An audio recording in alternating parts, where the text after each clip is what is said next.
Hello everyone. Today we are coming back with our lecture number 13 of this unit, that is diffraction. Okay. So आज के lecture में हम देखने वाले हैं Fraunhofer diffraction due to diffraction grating. Okay, ये क्या है? Diffraction grating. Diffraction grating. Okay, यहाँ पे लिख ग्रेटिंग. तो पहले देखते हैं कि अब डिफ्रैक्शन ग्रेटिंग होता क्या है. ओके ना, प्लेन ट्रांसमिशन ग्रेटिंग भी बोलते हैं इसको. तो वो पहले स्टडी कर लेते हैं, उसके बाद उसका देखते हैं फ्रॉन ऑफर डिफ्रैक्शन. तो क्या है, देखो, प्लेन डिफ्रैक्शन ग्रेटिंग भी बोलते हैं उसको. ओके, तो ये कैसे होता है, देखो.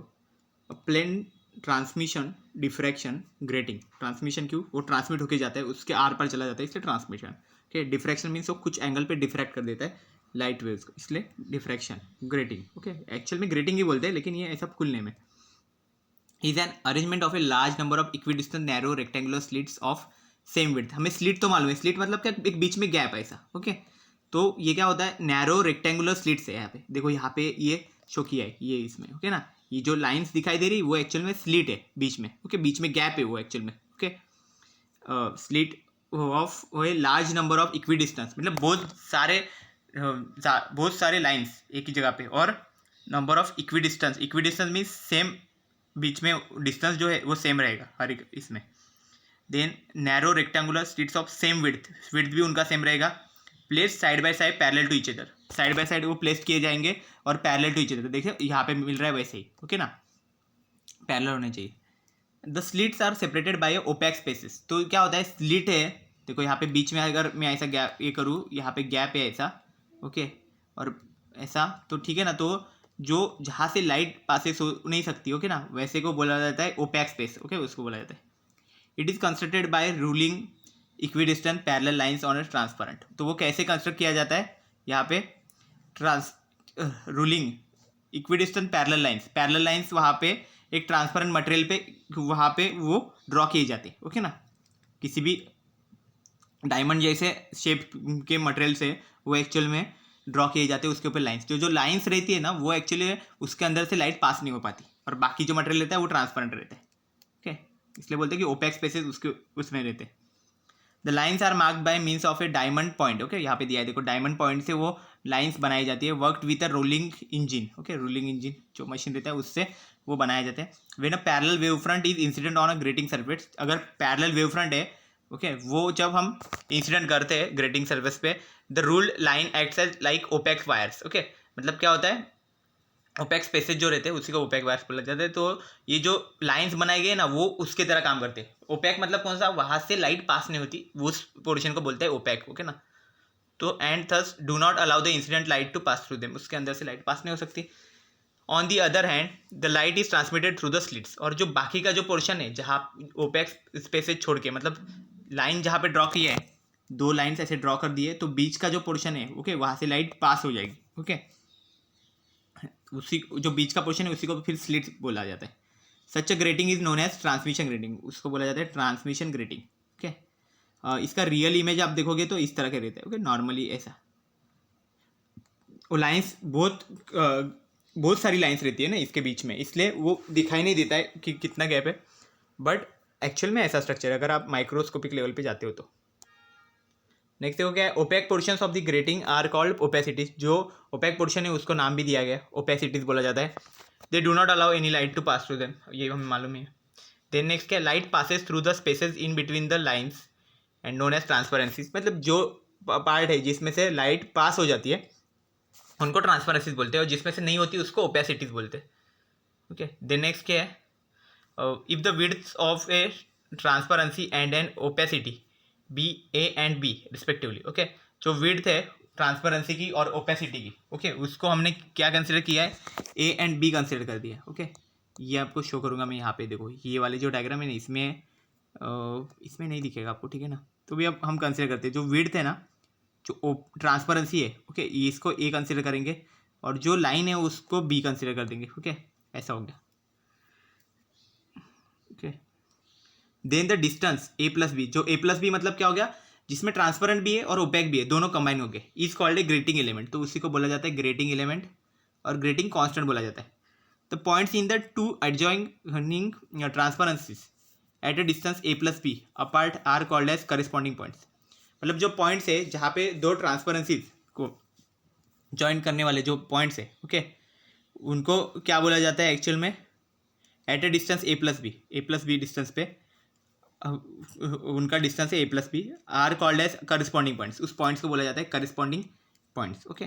जहाँ पे एक्चुअल में क्या होता है, देखो ऐसे अगर हम बनाते हैं, ओके, तो क्या हो जाता है, अभी ये जो है ये डिस्टेंस जहाँ से लाइट जा रही है उसको ए हमने कंसिडर कर दिया, ठीक है ना, यहाँ से इसको मैं ए कंसिडर करता हूँ, और जहाँ से जा रही है उसको अगर ये बी ऐसे कंसिडर करता हूँ, तो ये दोनों हो गया। दोनों की तरफ यहाँ पे भी एक नीचे ट्रांसपेरेंसी है, ऊपर भी ट्रांसपेरेंसी है, तो ये दोनों जो पॉइंट्स होते हैं उनको बोला जाता है करस्पॉन्डिंग पॉइंट्स, ओके। इन 1821 में जो फ्रॉनहोफर साइंटिस्ट है, J Fraunhofer, produce the first grating, उसने ग्रेटिंग बनाया, खुद बनाया, ओके ना, with about 120 narrow slits to a centimetre. तो उसने कितना 120 नैरो स्लिट्स, ओके, उसके ऊपर बनाए थे to a centimetre by stretching fine special technique to rule about 8000 lines to centimetre on a concave mirror, okay. तो ऐसा हो गया, मतलब उसने पहले 120 नैरो स्लिट्स वहाँ पे बनाया 1 सेंटीमीटर में। देन नेक्स्ट क्या बनाया कि stretching fine special technique, okay, वहाँ पे यूज़ करके उसने 8000 लाइन्स भी बनाए सेंटीमीटर में ऑन अ कॉन्केव मिरर पे ना। और आजकल कैसा है, now gratings are prepared on 2 to 6 inches, आजकल 2 से 6 इंच, ओके, ग्लास प्लेट्स पे बनाए जाते हैं। और उसमें कितना रहता है कि 12,000 से 30,000, ओके ना, 12,000 to 30,000 lines rule with a fine diamond point, okay. इतने सारे लाइन्स सिर्फ कितने रहेंगे, 2 to 6 इंच के बीच में रहेंगे, ओके। नेक्स्ट क्या है, grating with 10,000 lines per centimetre are use for the study of the visible region of the spectrum, okay. तो जो ग्रेटिंग है जिसमें 10,000 लाइन्स होते हैं हर एक सेंटीमीटर में, वो एक्चुअल में हम स्टडी के लिए यूज़ करते, ओके, विजिबल रीजन में। और there are 2 types of grating भी 2 टाइप के। पहला है ट्रांसमिशन ग्रेटिंग एंड दूसरा है reflection gratings. Transmission gratings are plane and are ruled on a glass surfaces, glass surface पे ट्रांसमिशन ग्रेटिंग किए जाते हैं। और रिफ्लेक्शन ग्रेटिंग्स में बी अ प्लेन और concave and are ruled on a polished metal surface. तो reflection grating जो रहते हैं वो प्लेन भी होते हैं या फिर कॉन्केव भी होते हैं, ओके ना, कॉन्केव भी होते हैं। कॉन्केव मतलब ऐसा शेप, ओके ना, यहाँ पे ये रखा हुआ और यहाँ से लाइट पास होगी उसमें, ओके, वो कॉन्केव रहता है। And are ruled on polished material surface, okay. तो मेटल सरफेस पे ये पॉलिश किया जाता है। As the original rule gratings are quite expensive, जो ओरिजिनल रूल ग्रेटिंग रहते हैं वो बहुत एक्सपेंसिव होते हैं। Their photographic reproduction are used in the laboratories. तो उनका जो ये करते हैं प्रोडक्शंस किया जाता है जो एक्चुअल में वो लैबोरेटरीज में किया जाता है और लैबोरेटरी में यूज़ होता है उसको, ओके। नेक्स्ट क्या है, elementary theory of plane transmission grating. तो देखो क्या है, अभी ये ग्रेटिंग का थोड़ा थ्योरी देखते हैं थियोरेटिकली कैसे एक्चुअल में इसमें से डिफ्रैक्शन होता है। Consider a plane transmission grating x y placed perpendicular to the plane of the paper as shown in figure. तो यहाँ पे देखो हम देख रहे हैं यहाँ पे ये जो है ग्रेटिंग शो कर रहा है यहाँ पे एन और वाई, हम एक्स और वाई जो है वो एक्चुअल में ग्रेटिंग है हमारा। उसमें क्या दिया है, देखो यहाँ पे जो शेडेड पोर्शन है वो एक्चुअल में ओपेक स्पेस है, उसमें लाइट पास नहीं होगी। और जो बाकी का स्पेस है, ओके, वो सब है ट्रांसपेरेंट स्पेसेस, हाँ, ओके। तो ट्रांसपेरेंट में से लाइट पास होगी, ओपेक में से नहीं होगी। और ये इतना स्मॉल होगा ना, बहुत स्मॉल होगा, ओके। और इसमें से हम लाइट को इंसिडेंट करेंगे, देखो पैरेलल लाइट इंसिडेंट कर रहे हैं। क्यों पैरेलल लाइट? तो फ्रॉनहोफर डिफ्रैक्शन है ना। फ्रॉनहोफर डिफ्रैक्शन मतलब क्या होगा, बीच में कहीं पे यहाँ पे अक्रोमेटिक लेंस होगा, उसके थ्रू फिर वहाँ पे प्लेन हम लाइट को इंसिडेंट कर रहे हैं। देन यहाँ से वो डिफ्रैक्ट हो रहा है आगे, ओके। जैसे ही वो यहाँ पे ग्रेटिंग पे गिर रहा है, ग्रेटिंग के अंदर यहाँ पे क्रिस्टल्स रहते हैं स्मॉल, ओके। उस क्रिस्टल्स के साथ जो उनका डिफ्रैक्शन होना स्टार्ट होता है वहाँ से, ओके। सो ये डिफ्रैक्शन देखो कैसा हो रहा है, जैसे डिफ्रैक्शन होगा यहाँ पे क्रिस्टल के साथ वो वाइब्रेट करते और उसके साथ फिर डिफ्रैक्शन होता है यहाँ पे, ओके ना। और क्या ये क्रिस्टल देखो यहाँ पे जैसे ही डिफ्रैक्शन हो गया, डिफ्रैक्शन में कितना होगा, वो थीटा एंगल पे डिफ्रैक्ट होगा। देखो यहाँ पे एंगल दिखा गया है, ये थीटा एंगल है, यहाँ पे देखो थीटा एंगल में वो डिफ्रैक्शन हुआ है हर एक, ओके। ये सब पैरेलल लाइंस दिखाए गए ना वो। अभी देखो पैरेलल्स हो गए, देन यहाँ पे एक और अक्रोमेटिक लेंस लगाया गया, तो वो क्या करेगा, वो लेंस इसको कन्वर्ज करेगा एक पर्टिकुलर पॉइंट पे। तो वो पॉइंट कौन सा रहेगा, P1 पॉइंट रहेगा। ओके, उस पॉइंट पे कन्वर्ज कर रहे हैं, तो ये पूरा यहाँ पे बना देगा। वहाँ पे सेंट्रल में तो हमें मैक्सिमम मिलना ही है। ओके, क्योंकि डायरेक्ट है ना, डायरेक्ट यहाँ पे आएगा, तो वो वहाँ पे तो मैक्सिमम होगा। और यहाँ पे जो पॉइंट है वहाँ पे हमें फाइंड करना है कि वो एक्चुअल में मैक्सिमा है कि मिनिमा है, क्या है। ओके, स्क्रीन पे ये स्क्रीन रहेगी हमारे पूरी। ओके, ये फोकल प्लेन है, यहाँ पे फोकल लेंथ उसका लेंस का। देन नेक्स्ट क्या है, अभी देखो यहाँ पे जो है, यहाँ पे ये सब पैरेलल है, देखा ना। ओके, यहाँ से ये क्या करो कि जैसे ही हमने यहाँ से ट्रैवल किया, देखो पहले आ तो रहा था पैरेलली, जैसे डिफ्रैक्ट हो गया इधर तो पैरेलल जा रहा है, लेकिन ये कुछ पार्ट यहाँ पे ज़्यादा है, कुछ कम है। ओके, तो क्या करेंगे हम लोग, ए से लेके एक परपेंडिकुलर ड्रॉ कर देंगे। तो अभी क्या होगा, परपेंडिकुलर के आगे जो है पार्ट वो सब पैरेलल है, बट बीच में जो गैप बचा है ना, वो एक्चुअल में क्या पार्ट डिफरेंस है, वो पार्ट डिफरेंस बच गया। ओके, वो चीज़ है, वो हम आगे देखेंगे। ठीक है, तो देखो क्या है, to observe the diffraction pattern a screen is placed at a finite distance perpendicular to plane of paper. तो हमने देखा ये स्क्रीन वहाँ पे प्लेस किया जाता है। देन क्या है, यहाँ पे जो कैपिटल एन है वो क्या है, total number of lines on grating, grating के टोटल लाइंस बताती है। ए है वो एक्चुअल में ट्रांसपेरेंट पोर्शन का विड्थ है, एंड बी जो है वो ओपेक पोर्शन का विड्थ है। और जो डिस्टेंस है दोनों का, ट्रांसपेरेंट एंड ओपेक, मतलब ए प्लस बी, उससे बोला जाता है ग्रेटिंग कांस्टेंट या फिर grating element.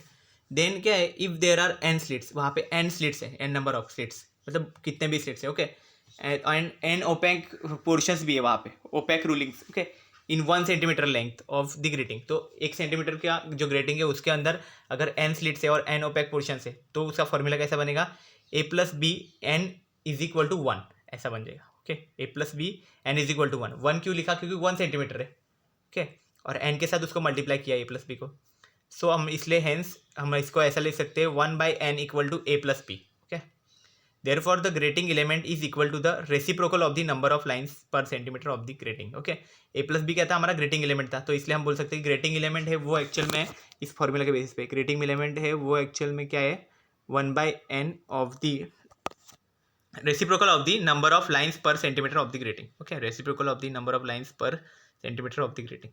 Okay, let a b c etc represent the corresponding points. Okay, यहाँ पे क्या है, ए बी सी जो पॉइंट्स है वो क्या एक्चुअल में रिप्रेजेंट कर रहे हैं, करस्पॉन्डिंग पॉइंट्स को रिप्रेजेंट कर रहे हैं। ठीक है, हमने बताया था ना, ए बी सी जो है वो क्या है, ट्रांसपेरेंसी के दो ट्रांसपेरेंसी के वो एडजॉइनिंग जो पॉइंट्स रहते हैं उनको हम बोलते हैं एक्चुअल में करस्पॉन्डिंग पॉइंट्स है। तो यहाँ पे देखो ये ट्रांसपेरेंट पोर्शन ही है, और हर करस्पॉन्डिंग पॉइंट्स में से क्या होगा, जो डिफ्रैक्ट होगा। ओके, लाइट रिफ्रैक्ट होगी। नेक्स्ट क्या है, देखो suppose a parallel beam of light. Okay, अभी क्या बोला है हमने कि जो पैरेलल बीम है लाइट का, ओके, वो wavelength is normally incident on a grating surface पे हमने इंसिडेंट करवाया, उसमें most of this light on issuing from the spaces propagate straight. Okay, but part of it get, मतलब मोस्ट ऑफ लाइट था वो तो स्ट्रेट गया, but part of it get diffracted in various direction. तो जो उसका कुछ पार्ट था वो अलग अलग डिरेक्शन में वहाँ पे डिफ्रैक्ट हुआ, due to the diffraction occurring at the edges of the slits. Okay, due to the diffraction occurring at the edges of the slits, मतलब उसके स्लिट के एजेस में जो है वहाँ से डिफ्रैक्शन हुआ। As the width of slit is comparable to the wavelength, हमारी जो विड्थ है स्लिट की वो की वेवलेंथ है जो लाइट का उससे कंपेरेबल है। तो light spreads out in all direction, इसलिए लाइट क्या होता है कि स्प्रेड होता है। Hence here each slit of grating diffracts the incident beam in which the intensity distribution is a function of the slit width. Okay, तो क्या होता है, यहाँ पे जितने भी स्लिट हैं एक्चुअल में वो डिफ्रैक्ट करते हैं इंसिडेंट बीम को, उसमें इंटेंसिटी डिस्ट्रीब्यूशन जो है वो स्लिट विड्थ के हिसाब से चेंज होते रहता है। Okay, this diffracted beam interfaces with each other to produce the pattern. Okay, तो ये जो डिफ्रैक्टेड बीम है वो एक्चुअल में इंटरफेस होती है। ओके, एक दूसरे में, एंड वहाँ पे पैटर्न हमें प्रोड्यूस होता है। ओके, नेक्स्ट क्या है, the light after passing through a chromatic lens L. Okay, अभी लाइट है जो एक्चुअल में वो अक्रोमेटिक लेंस में से जब पास हो जाती है, okay, is made to converge on the screen, वो स्क्रीन पे कन्वर्ज हो जाता है in focal plane. The pattern on the screen shows the formation of alternate dark and bright bands. तो जो पैटर्न मिल रहा है हमें स्क्रीन पे, वो हमें क्या शो कर रहा है, अल्टरनेट डार्क और ब्राइट बैंड मिल रहे हैं दोनों साइड सेंट्रल ब्राइट मैक्सिमम के। ऑल द रेज, अभी क्या है, all the rays beginning from x y reach in phase with one another. Okay, जो भी रेज है ओके जो एक्स वाई प्लेन में जो स्टार्ट हो रहे हैं ओके ना इसमें से, ओके जितने भी रेज है वो ओके, तो वो इन फेज है ओके। हेंस री enforce producing an image of the slits. तो क्या हो गया, इन फेज होने के वजह से क्या री इन्फोर्स हो जाएंगे, मतलब इन फेज मतलब क्या है, ये दोनों एक दूसरे के फेज में, तभी क्या ये दोनों एक दूसरे की पावर बढ़ा देंगे, मतलब यहाँ पे क्या क्रेस्ट से क्रेस्ट ट्रफ से ट्रफ है ओके ना, सेम आ गया इन फेज है, तो ये दोनों कंबाइन हो जाएंगे और खुद का पावर बढ़ा देंगे, मतलब बड़ा वेव ऐसा हो जाएगा उसमें okay. Reinforce producing an image of the slits, तो स्लिट का इमेज वहाँ पे शो करेंगे। स्लिट का इमेज कहाँ पे, सेंट्रल मैक्सिमम पे, मतलब यहाँ पे बीच का जो लाइन है यहाँ पे वो इमेज स्लिट का इमेज। तो स्लिट का इमेज मतलब क्या है, स्लिट तो ऐसा दिखता है, मतलब बीच में पूरा पोर्शन है, यहाँ पे पूरा लाइट आ जाएगा, तो यहाँ पे बीच के पोर्शन में वही होने वाला है, लाइट मिलने वाला है ओके ना, मैक्सिमम लाइट वहाँ पे मिलेगा, इसलिए लिखा है central maximum. Now let us consider the light from the corresponding points a b c etcetera diffract at an angle theta. तो थीटा एंगल पे डिफ्रेक्ट हो रहा है वहाँ पे with grating normal okay, reach the points P1 on the screen okay. तो उसके बाद क्या हो रहा है, जो ग्रेटिंग यहाँ पे होने के बाद वहाँ से P1 पॉइंट पे जा रहा है after passing the lens in different phases okay, अलग अलग फेज में से जाने के बाद फिर वो क्या कर रहा है, lens in different phases okay, lens को हम रखेंगे यहाँ पे, तो वो क्या कर देगा, सारी लाइट्स को यहाँ पे कन्वर्ज करेगा। To obtain the path difference draw 80 perpendicular to the direction of diffracted, मैंने बताया ना यहाँ पे 80 परपेंडिकुलर ड्रॉ कर दो, तो फिर आपको क्या मिलेगा, एंगल FAT कितना रहेगा, थीटा होगा वहाँ पे, तो वो भी हम लोग स्टडी कर लेते हैं। तो hence angle FAT equal to theta, theta angle मिल गया यहाँ पे, एंगल FAT ऐसा आएगा, देखो ये ऊपर एंगल है वो है A ओके, और ये यहाँ पे थीटा बनेगा, और यहाँ पे मैं कंसिडर करता हूँ, देखो ये ऐसा था ना वो तो ये F होगा, A होगा और ये T होगा ओके, कल FAT, और ये कितना 90 डिग्री हो गया, तो ये हाइपोटीनस हो गया यहाँ पे जो हाइपोटीनस हो गया, और ये कितना बनता है वो देख लो ठीक है ना। तो FT यहाँ पे हमारा पार्ट डिफरेंस होगा, तो क्या है, एंड द सेगमेंट CN, तो इसके बीच में और भी सेगमेंट्स है ना यहाँ पे, वो सब भी पार्ट डिफरेंस ही होंगे, तो वो सेगमेंट कितना है, CN है बीच में, CN represent the part difference, तो CM ने हमें consider CN part difference represent करता है between the rays diffracted from the two successive corresponding points A and C at an angle theta okay. तो क्या A एंड C में से वो निकलेगा ओके लाइंस, तो उसमें से क्या बनेगा, यहाँ पे CN जो है वो क्या बनेगा, वहाँ पे पार्ट डिफरेंस बनेगा ओके। तो मैं इधर CN ही कर देता हूँ ओके, एंगल FAT लिखने से अच्छा आप एंगल CAN ऐसा कंसिडर करो ओके, CN यहाँ पे पार्ट डिफरेंस बन जाएगा ओके, ये भी एंगल 90 डिग्री रहेगा। देन आप लिख सकते हो the optical part difference is given by, तो ऑप्टिकल पार्ट डिफरेंस जो है CN वो क्या होगा, यहाँ पे AC ओके, वो बनेगा AC साइन थीटा ओके, ऐसा बनेगा। ऑप्टिकल पाथ डिफरेंस कितना होगा, CN इक्वल टू, CN की वैल्यू निकालनी है मतलब एडजस्टेंट, तो आपको क्या साइन थीटा लिखना पड़ेगा, साइन थीटा कितना होगा, अपोजिट अपॉन हाइपोटेनस, तो कितना CN अपॉन AC हो जाएगा साइन थीटा, तो AC मतलब CN साइन थीटा, ऐसा बन AC CN equal to AC sine theta बन जाएगा ओके। साइन थीटा का फॉर्मूला लिख दो, ये मिल जाएगा आपको ओके ना। और AC का वैल्यू कितना है, A और C जो है उनके बीच में क्या है, ओपेक स्पेस भी है और ट्रांसमिशन भी है, तो वो बनेगा A plus B sine theta लिख सकते हैं according to the theory of interference. तो इंटरफेरेंस का जो थ्योरी है वो क्या बताता है कि पॉइंट P1 ब्राइट कब होगा, जब उसका इंटीग्रल मल्टीपल विथ लैम्बडा होगा ओके ना, जब लैम्बडा के साथ उसका इंटीग्रल मल्टीपल तब वो इंटरफेरेंस होगा। तो क्या होता है, A plus B sine theta equal to plus और माइनस एन लैम्बडा होगा यहाँ पे ओके, जहाँ पे n क्या होगा 0 1 2 एक्सेट्रा होगा okay. If this path difference is an integral multiple of the wavelength lambda of light और point P1 is bright, if this path difference is an even multiple of lambda by 2 okay. तो यहाँ पे क्या बोला है कि path difference जो है एक्चुअल में इंटीग्रल मल्टीपल ऑफ लैम्बडा हो गया, तो पॉइंट P1 पे हमें ब्राइट मिलेगा, and if the path difference अगर वहाँ पे even multiple of lambda by 2 होगा ओके, तो फिर क्या होगा, in this case each and every secondary wave originating from all the corresponding points of neighbouring slits reinforce one another. तो क्या होगा, अगर वो पार्ट डिफरेंस लैम्बडा बाई 2 से अगर इंटीग्रल मल्टीपल होगा, तो वो टाइम पे क्या होगा, जितने भी सेकेंडरी वेव्स है उसके साथ वो भी रीइंफोर्स होंगे और वो भी अपना एक ये बना देंगे, ओके, पैटर्न वहाँ पे क्रिएट कर देंगे। वो हम आगे देखेंगे, ठीक है ना। वो एक दूसरे को रीएनफोर्स करेंगे, मतलब वहाँ पे भी हमें मैक्सिमा मिलेंगे, ओके। जब आप पैटर्न देखोगे तो आपको पता चल जाएगा ये। इन जनरल हम कैसे इसे लिख सकते हैं, ए plus B sine theta N, okay, equal to plus और माइनस एन लैम्बडा। तो एन की ये वैल्यूज अलग अलग हो सकती है। हियर थीटा एन, यहाँ पे ये 0 एन नहीं, थीटा एन होगा, ओके ना, ये करेक्शन कर लो। Theta N use the direction of the nth principal maximum. तो वो थीटा एन एक्चुअल में बताएगा कि कौन सा मैक्सिमा वहाँ पे आ रहा है, ओके ना। For N equal to 0 1 gets the central maximum at O, okay ना, ओ पॉइंट पे सेंट्रल मैक्सिमम मिलने वाला है। Also for central bright band theta equal to 0 and light from all slit arrives in same phase. वहाँ पे जितने भी lights है उनका सेम फेज में वहाँ पे आ जाती है, ओके ना। नेक्स्ट क्या है, for N equal to plus और माइनस 1, ओके। तो अगर लाइट है उसका देखो, अगर एन की वैल्यू अगर प्लस और माइनस 1 है, मीन्स पहला वहाँ पे क्या आएगा, तो साइन थीटा 1 क्या होगा, प्लस और माइनस लैम्बडा अपॉन ए प्लस बी, अगर हमने कंसिडर कर दिया इस फॉर्मूला के बेसिस पे, ओके। ये फॉर्मूला है ना, वैसा थीटा एन की जगह पे हमने 1 यूज़ किया है, तो क्या बना, sine theta 1 equal to plus और minus lambda by A plus B.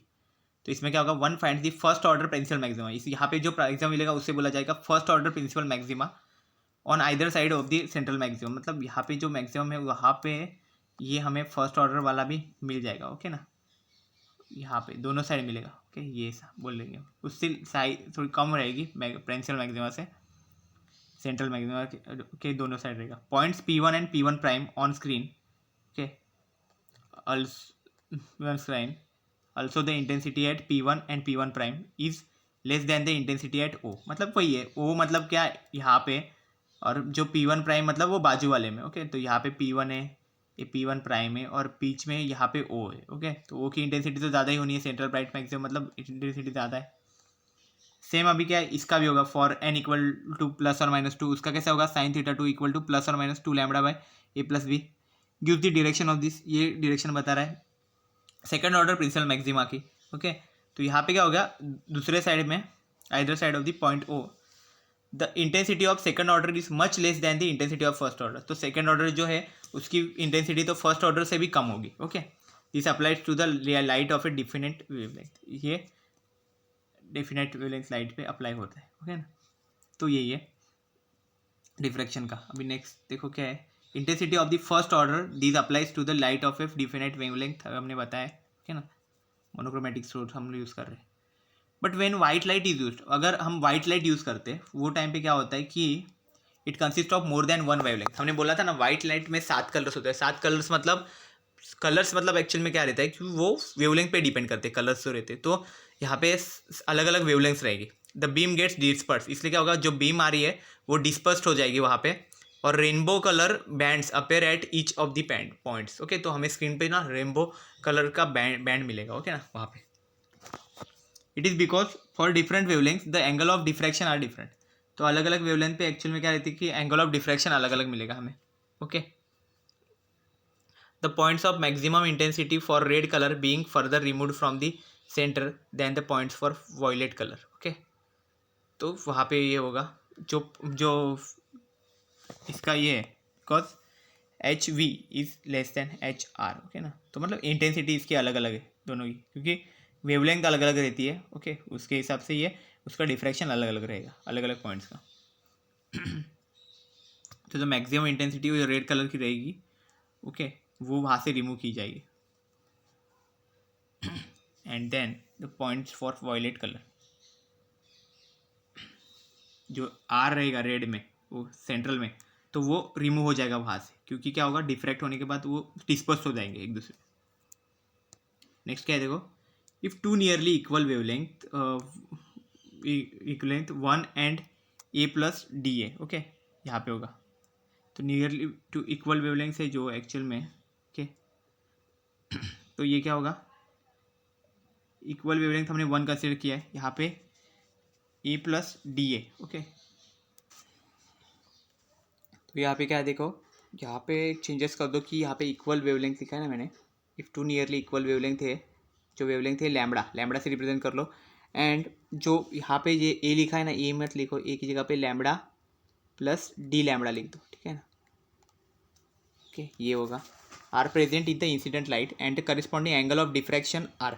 तो जो एंगल ऑफ डिफ्रैक्शन है वो यहाँ पे जीरो की जगह पे थीटा लिख दो, ठीक है ना। ये बीच में लाइन खींच दो, लाइन खींचोगे तो ये थीटा बन जाएगा। Okay theta plus D theta, okay ये ऐसा बन जाएगा। Then in the first order, okay first order रहता है तो एन इक्वल टू 1 रखते हैं हम लोग, ओके ना। तो यही है कि जो इक्वल वेवलेंथ है लैम्बडा और लैम्बडा प्लस डी लैम्बडा ऐसा है, ओके ना, नियरली इक्वल है। ओके डी लैम्बडा जो है वो बहुत स्मॉल है इसलिए नियरली इक्वल बोलते हैं। तो उनका जो डिफ्रैक्शन एंगल है उसमें भी ज़्यादा चेंजेस नहीं है, theta and theta plus D theta है। ओके तो फर्स्ट ऑर्डर में है वो, तो हम कैसे लिख सकते हैं ए plus B sine theta equal to lambda, ये हमारा फॉर्मूला था। तो इसको हम ऐसे लिख सकते हैं ए प्लस बी साइन ऑफ, दूसरे के लिए जो है वो हम कैसे लिखेंगे, a plus B sine of theta plus D theta equal to lambda plus d lambda. Thus on both side of the central maxima, दोनों साइड सेंट्रल मैक्सिमा का a spectrum corresponding various wavelengths of the constituent of white light are observed on the screen। तो ऐसा spectrum की जहाँ पे अलग अलग wavelengths है, ओके जो वाइट लाइट को रिप्रेजेंट कर रही है वो हम स्क्रीन पे ऑब्जर्व कर सकते हैं। For different orders of diffraction, diffraction के अलग अलग ऑर्डर्स के लिए each order consist of a spectrum and grating में said to form multiple spectra. The equation, okay तो अलग अलग स्पेक्ट्रा हमें मिलने के लिए इक्वेशन देखो यहाँ पे a plus B sine theta n equal to plus और माइनस एन लैम्बडा है। ओके तो साइन थीटा एन को कैसे लिख सकते हैं, n lambda divide by A plus b to n into n n lambda. Okay ये होगा। तो ये क्या हर एक ऑर्डर जो है ओके उसके अंदर क्या रहेगा, स्पेक्ट्रम रहेगा। ओके और ग्रेटिंग के वजह से मल्टीपल स्पेक्ट्रास निकल सकते, फॉर्म हो सकते। तो इसके लिए ये फॉर्मूला है और this equation is called grating law. Okay तो अलग अलग ऑर्डर के लिए चाहिए तो सिर्फ एन की वैल्यूज इंक्रीज करते जाओ। जीरो तो फर्स्ट ऑर्डर जीरो रखोगे तो सेंट्रल मैक्सिमा ही मिलना है। It shows that the directions in which the principal maxima appear depends on the wavelength of light used। okay तो जो directions है कि जहाँ पे हमें प्रिंसिपल मैक्सिमा मिलेगा, ओके तो वो किस पे डिपेंड करती है, एक तो वेवलेंथ है जो लाइट की हम यूज़ कर रहे हैं उस पर, एंड ग्रेटिंग कांस्टेंट पे भी यूज़ करते हैं। ओके इसमें हमने ग्रेटिंग कांस्टेंट रखा हुआ है ना capital. It is independent of the number of spaces in the grading. Okay तो नंबर ऑफ स्पेसेस पे डिपेंड ही नहीं करती कितना स्पेसेस है वो। नेक्स्ट क्या है देखो, condition for secondary maxima and minima. से मैक्सिमा और मिनिमा के लिए क्या कंडीशन है वो देख लेते हैं, ठीक है जल्दी जल्दी। तो देखो क्या है, in between any two successive principal maxima, दो कोई भी प्रिंसिपल मैक्सिमा अगर है, okay the diffraction pattern shows that there exist a set of much smaller secondary maxima और मिनिमा। तो डिफ्रैक्शन पैटर्न हमें ऐसे शो कर रहा है कि वहाँ पे चांसेस है कि सेकेंडरी मैक्सिमा और मिनिमा होने के चांसेस है। Okay suppose the angle of diffraction is increased by a small amount do for any order maximum। okay किसी भी maximum के लिए the path difference between the secondary waves from the corresponding points say a c। okay ये जो path difference है, okay हमने जो पहले सीखे increases by lambda by n। तो path difference lambda by n से अगर increase होता है, यहाँ पे n क्या है, total number of lines in grading। okay grading के साथ hence the path difference between the extreme points on the grating surface is given by। तो path difference हम जो है वो कैसे यहाँ पे शो कर सकते हैं, एन के साथ मल्टीप्लाई करो इस जो इंक्रीज हुआ है उसके साथ, तो लैम्बडा बाई एन से, तो एन से एन कैंसिल तो लैम्बडा मिलेगा, मतलब वेवलेंथ मिलेगी हमें, पार्ट डिफरेंस जो है वो वेवलेंथ ही मिलेगी। Hence the path difference between the extreme rays from the central ray and top will be lambda by 2। Okay तो ये चीज़ होगी, जो पार्ट डिफरेंस है एक्चुअल में एक्सट्रीम रेज और जो सेंट्रल रेज है एंड द टॉप के जो okay from the central ray and the top, okay वो हमारा लैम्बडा बाई 2 हो सकता है। Also between the ray from the bottom and the central रे, ओके जो नीचे के और ऊपर के। ओके हमने बोला लैम्बडा ना, लैम्बडा तो सबके लिए, बट आधे में से जो है वो लैम्बडा बाई 2 के लिए, मतलब सेंट्रल से टॉप के वो लैम्बडा बाई 2, और फिर अगर सेंट्रल से नीचे जो है बॉटम के, बॉटम एंड सेंट्रल वो भी लैम्बडा बाई 2 है। ओके आधा आधा। Okay it is because we imagine that the grating surface to be divided into 2 equal halves. हमने ऐसे इमेजिन किया है कि वो दो आधे हाफ में वो डिवाइड्स हो रहे इक्वल हाफ्स में। Therefore the path difference between the light rays from upper and lower halves of grating is of the order. इसलिए upper and lower half grating है उसका पार्ट डिफरेंस हमने लैम्बडा बाई 2 कंसिडर किया। Hence they cancel each other, वो दोनों एक दूसरे को कैंसिल कर देंगे mutually. This gives the condition and the position for the first secondary minimum. ये हमें फर्स्ट सेकेंडरी मिनिमम की कंडीशन हमें देती है। Okay so if the path difference between the extreme rays differs by, तो ये जो पार्ट डिफरेंस है एक्सट्रीम रिस्क, वो क्या 2 लैम्बडा 3 लैम्बडा n-1 लैम्बडा। तो n-1 क्यों किया, क्योंकि बीच का सेंट्रल मैक्सिमम निकाल दिया और फिर वहाँ पे किया हुआ है, इसलिए n-1 लैम्बडा कहते हैं। So the change in the path difference between any pair of corresponding points of the two adjoining slits is 2 lambda by n। तो जो चेंज है उसमें बीच का पार्ट डिफरेंस के बिटवीन, ओके, कोई भी करस्पॉन्डिंग पॉइंट्स, दो पॉइंट्स के बीच का, तो कितना होगा 2 lambda by n, 3 lambda by, मतलब इसी को डिवाइड बाई n कर दो, n-1 लैम्बडा बाई n ऐसा। There will be other minima in those direction, तो यहाँ पे क्या मिनिमास हो गए other. In all there will be n-1 secondary minima, तो यहाँ पे क्या मिलेगा n-1 सेकेंडरी मिनिमास मिलेंगे, मतलब मिनिमास का नंबर ज़्यादा रहेगा। Alternately placed bye n-2 secondary maxima, okay, मतलब क्या होगा ऐसा पूरा एक मैक्सिमा रहेगा, उसके बाद क्या हो गया n-2 सेकेंडरी मैक्सिमा, मतलब ऐसा ऐसा अगर आपको स्ट्रक्चर मिलेगा तो यहाँ पे देखो 1 2 3 4, ओके, यहाँ पे क्या होगा देखो, तो 1 2 3 4, यहाँ पे 4 आपको मिनिमास मिल गए हैं बीच में, देखो यहाँ पे 1 2 3 4, ओके, 4 मिनिमास मिल गए हैं। तो क्या हो गया वो, उसको कंसिडर कर दो आप n-1, ओके, मतलब 4, मतलब ज़्यादा मिल गए, और n-2 मतलब 3, यहाँ पे 3 आपको मैक्सिमा मिल गए वहाँ पे, इनको सेकेंडरी मैक्सिमा बोलते हैं, और जो नीचे का है वो सेकेंडरी मिनिमा बोलते हैं। वो आगे देखते हैं ना, यहाँ पे इंटेंसिटी डिस्ट्रीब्यूशन है देखो, तो ये जो बीच का पार्ट है वो है सेकेंडरी मैक्सिमा, और जो नीचे का है वो सेकेंडरी मिनिमा है, और बाकी के तो हमारे जैसे मैक्सिमा रहते थे ऑर्डर में है, n=1 मतलब first order, n=2 means second order, ऐसा है, ओके ना, आप देख सकते हो दोनों साइड रहते हैं। और देन देखो ये either side of the central maximum, ये सेंट्रल मैक्सिमम है, उसके दोनों साइड वो सेम ही रहते हैं ना, इसलिए हमने देखो यहाँ पे P1 प्राइम है, यहाँ पे P1 पॉइंट है, ओके। नेक्स्ट देखते हैं, also it should be noted that, तो इससे हम नोट लिख सकते हैं कि the change of lambda by n in the path difference में जो चेंज हुआ है लैम्बडा बाई n का, ओके, ये बहुत स्मॉल है, ओके, ऐसा बोला गया है, so as to produce first secondary minima close to the principal maximum, मतलब हमें जो सेकेंडरी मिनिमास जो मिल रहे हैं, ओके, प्रिंसिपल मैक्सिमम के बाजू में, ओके, उसके लिए ये पार्ट डिफरेंस बहुत छोटा है, okay, the principal maxima are very sharp, इसलिए जो प्रिंसिपल मैक्सिमा है वो बहुत शार्प आ रहे।